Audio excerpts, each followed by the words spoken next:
पत्नी के अंतिम संस्कार व तिथि के बाद रिटायर्ड पोस्टमैन सूर्यकांत गांव छोड़कर मुंबई में अपने पुत्र विनोद के बड़े मकान में आ गए।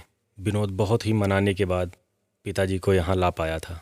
वो पहले कई प्रयास कर चुका था, किंतु अम्मा ही बाबूजी को यह कहकर रोक देती थी कि कहाँ वहाँ बेटे बहू की ज़िंदगी में दखल दोगे, यही ठीक है, यहीं हम अपनी सारी ज़िंदगी गुजार लेंगे। सारी ज़िंदगी यहीं गुजारी है तो थोड़ी सी बची कुची और भी ज़िंदगी है, उसे भी यहीं काट लेंगे। इस पर बाबूजी जाने की इच्छा भी बनाते, तब भी उनकी इच्छा मर जाती। पर इस बार तो अब उनकी पत्नी भी नहीं रही। सूर्यकांत जी अकेले थे, इसलिए उन्होंने बेटे के कहने पर मुंबई आखिर आने का प्लान बना ही लिया और अपने बेटे विनोद के साथ फाइनली वो मुंबई आ ही गए। विनोद एक बड़ी सी कंपनी में काम करता था। वो वहाँ पर इंजीनियर के पद पर तैनात था। उसने आलीशान घर बना रखा था। उसने एक गाड़ी भी ले रखी थी। घर में घुसते ही सूर्यकांत जी ठिठक कर रुक गए। गुदगुदी मैट पर पैर रखे ही नहीं जा रहे थे उनके। दरवाजे पर उन्हें रुका देख विनोद बोला, आइए ना बाबूजी, अंदर आइए। बेटा मेरे पैर गंदे हैं, ये कालीन गंदी तो नहीं हो जाएगी? बाबूजी आप उसकी चिंता ना करें, आइए यहाँ सोफे पर बैठ जाइए। सहमे हुए कदमों से सूर्यकांत जी जैसे ही सोफे पर बैठे तो उनकी चीख निकल गई, अरे मर गया रे, गिर गया मैं तो। उनके बैठते ही नरम और गुदगुदा सोफा की गद्दी अंदर तक धंस गई। इससे सूर्यकांत जी चीख पड़े, हाय राम, गिरा, मैं तो मर ही गया। विनोद थोड़ी देर में चाय का कप लेके आता है। सूर्यकांत जी चाय बैठकर पीते हैं। चाय का प्याला रखते हुए सूर्यकांत जी कहते हैं, बेटा विनोद, घर तो तुमने बहुत बड़ा बना लिया है। हाँ पिताजी। विनोद, आइए पिताजी, चलिए हम अपना घर दिखाते हैं। सूर्यकांत जी, हाँ बेटा चलो, क्यों नहीं, आए हैं तो घर तो ज़रूर देखेंगे। बाबूजी ये लॉबी है जहाँ हम लोग बैठकर चाय पीते हैं। यहाँ पर कोई भी मेहमान आता है तो उसे चाय नाश्ता और बैठकर बातें यहीं पर होती हैं। आइए बाबूजी, ये डाइनिंग हॉल है, यहाँ पर हम लोग खाना खाते हैं। बाबूजी ये रसोई घर है और इसी से जुड़ा हुआ ये सारा भंडार घर। यहाँ रसोई से सभी संबंधित सारी सामग्री यहीं पर रखी है। आगे चलते हुए विनोद, पिताजी ये बच्चों का कमरा है। सूर्यकांत जी, तो बच्चे क्या अपने माँ बाप के साथ नहीं रहते? बाबूजी ये शहर है और शहरों में भी ये मुंबई शहर है। यहाँ बच्चे को जन्म से ही अकेले सोने की आदत डालनी पड़ती है। माँ तो बस समय समय पर उसे दूध पिला देती है और बाकी बच्चों के काम आया करती है।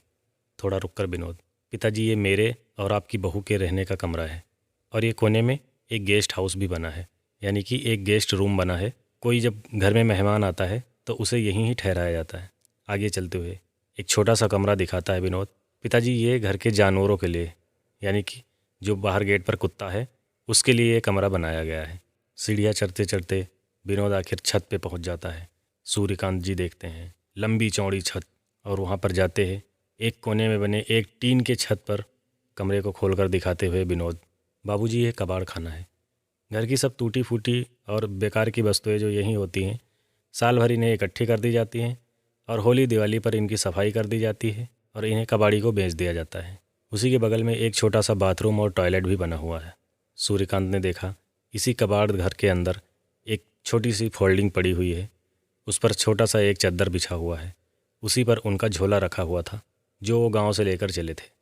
झोला देखते ही वो पीछे पलट कर देखते हैं, लेकिन विनोद तो वहाँ है ही नहीं।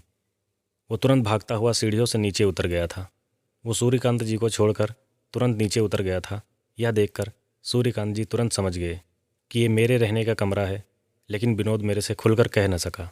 उसी चारपाई पर बैठकर सूर्यकांत जी सोचने लगे, ये कैसा घर है जहाँ जानवरों के लिए भी अलग से एक कमरा बनाया गया है, किंतु बूढ़े बाप के लिए एक कबाड़ खाना, उसी में एक कबाड़ सी फोल्डिंग।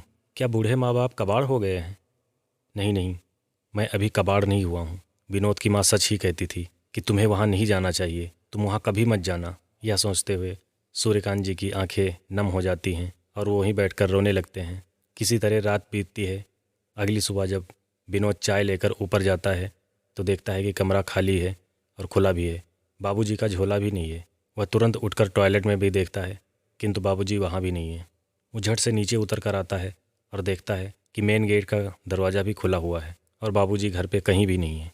वो समझ जाता है कि पिताजी सुबह तड़के ही यहाँ से निकल गए हैं। उधर सूर्यकांत जी सुबह सुबह ही मुंबई स्टेशन पर पहुँच जाते हैं और अपने गाँव का टिकट कटाते हुए तुरंत उस गाड़ी में बैठ जाते हैं जो उनके गांव का रास्ता तय करती थी। सूर्यकांत जी अपने कुर्ते की जेब में हाथ डालते हैं, देखते हैं उनके घर की चाबी उसी जेब में पड़ी हुई है।